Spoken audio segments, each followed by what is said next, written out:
I've been waiting about a week to show you my new Sennheiser HD650 mixing headphones that I got. I can honestly say when it comes to tracking and mixing, the entire time I've been doing this for many years, I've only had 3 headphones that I've used total. I had the Sony MDR 7506s, I've had the Audio-Technica M50Xs, and now I have the Sennheiser HD650s. Now, because we moved to a new place, this is definitely one of the reasons why I did get the HD650s. Now, the studio that I'm recording in, or I'm gonna be recording in, is carpeted, and I already know what a lot of you guys are thinking. I didn't realize it until after I moved that how big of a difference carpet makes. Now, if you guys don't know, carpet sucks up a lot of your mid to high frequencies. So if your place is not treated properly with bass traps, you're gonna have a lot of bottom end, and that's the problem that I ran into. I wanted to look for some mixing headphones, that way I can at least reference, and I'm gonna have to go to my car when I check my mixes, but I wanted something a little better than the M50s that I have right now. And I've heard a lot of people say great things about the HD650s. Like, I have been doing a lot of research on all the different headphones there are out there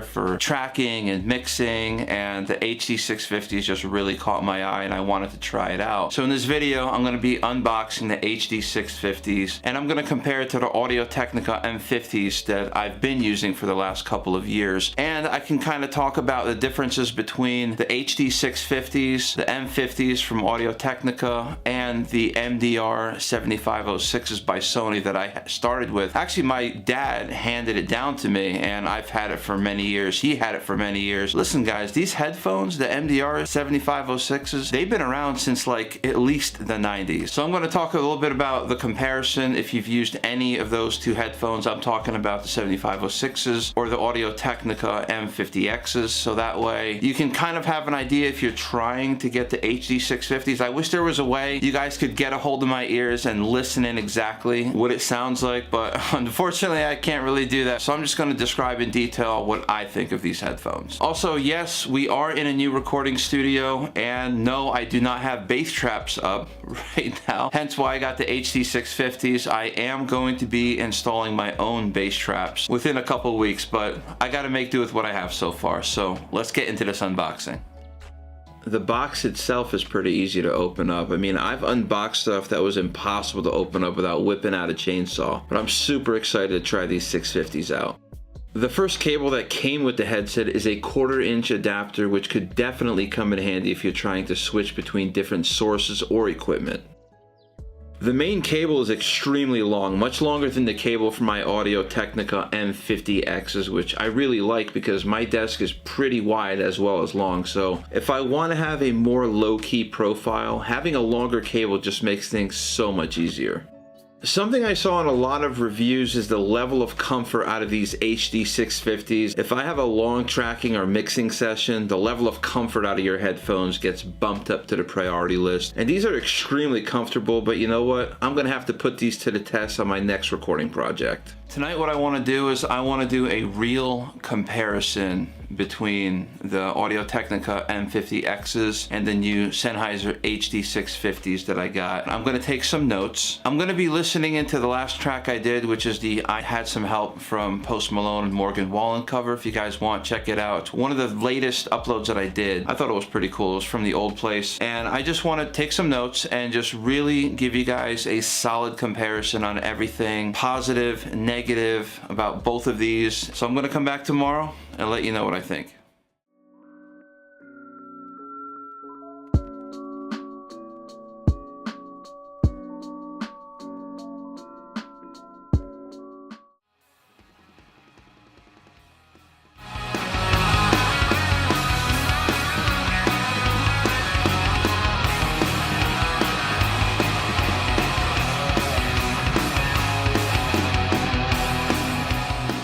I had all night last night and then this morning. I really wanted to just listen to both the headsets. I already know what the MDR 7506s sound like. I've had them for so many years. I don't have the pair with me right now, but for the most part, I remember the sound quality that I got from it as far as, you know, mixing and tracking goes. The first thing that I notice is the volume. Now, guys, don't freak out if you buy yourselves a pair of Sennheiser HD650s. There's something called impedance, and it's how many ohms, how much it requires to power your headphones. You're also comparing like the Audio-Technica M50Xs, I believe that's 38 ohms. The MDR 7506s, I think that's like 63 or 64 ohms, so it's still within that ballpark, close to the M50Xs. But the HD650s, 300 ohms. I actually looked that up. If that's a problem for you, like when it comes to volume, just get yourself like a headphone amp. I know Art makes some really good headphone amps. I know some people like Behringer's as well. There's a lot of good stuff out there for headphone amps if that is a problem. Now, as far as the sound quality itself on the HD650s, now here's what I at least noticed. First of all, they're great. They're pretty flat, so they're absolutely wonderful for mixing. They remind me sort of the Sony MDR 7506s. Not as flat as the 7506s from what I can remember. I feel like your high end, like I was able to hear the sizzle of like the hi-hat, the cymbals a little bit better than on the M50Xs, the Audio-Technicas. The Audio-Technicas do color the bottom end a little bit more. That's something that I don't want. Something else I notice about the HD650s is when you're listening, you can hear all the instruments separately, which is great. You can with the Audio-Technicas, but it's not as clear. It's not as, okay, I can definitely tell between this instrument, that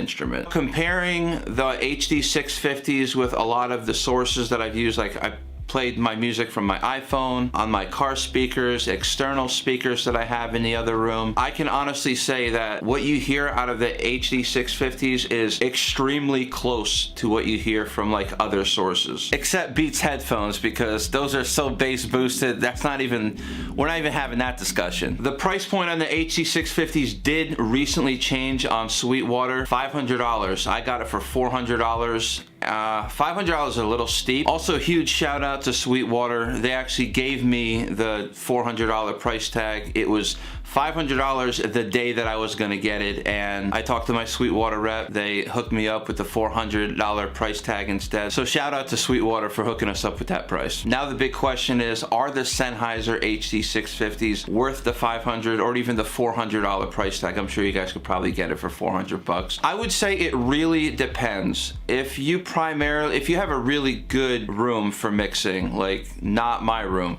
you know, that's not completely carpeted, like you got a nice hardwood floor, laminated floor with some decent sized rug taking about 75% of that, and you have bass traps and you have everything sounding really good coming from your monitors in your room, then I would say no, probably not, unless you want to tweak like the upper to mid frequencies. I would say if you're in a situation like I am, my room's not perfect, it's completely carpeted, I still have to put bass traps up, yes, I would absolutely say these are worth the $400 to $500 price tag. Another alternative, if you want your headphones to sound really flat, you could also go on Sweetwater. I think for $200 you can get SonarWorks. I don't know too much about it, but I've heard a lot of good things from different people say that SonarWorks is really good if you want your headphones to sound completely flat. You could manipulate all the different frequencies, your bottom end, your high frequencies, your mid frequencies, so that could be also another alternative you could check out. And like I mentioned earlier on in the segment, the Sennheiser HD650s are 300 ohms, so if that's an issue, just get yourself a headphone amp and you should be good to go. So that's my opinion and what I think about the Sennheiser HD650s and how it compares to the Audio-Technica M50Xs and the Sony 7506s. And I didn't really talk about the 7506s too much. It was a long time ago that I had those headphones. I don't use them anymore. I remember when I was a kid, my dad let me use those headphones. I was like, oh wow, this sounds terrible. Everything is so flat and boring.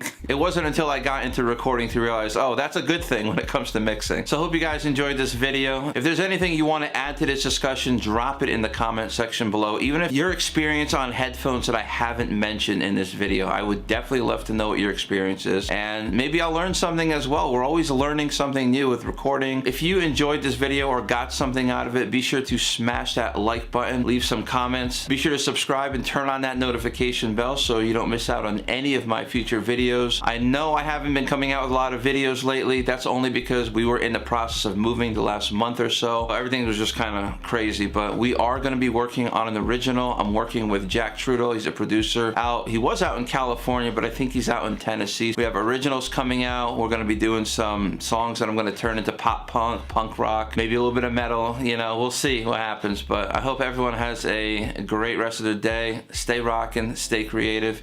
Peace, guys.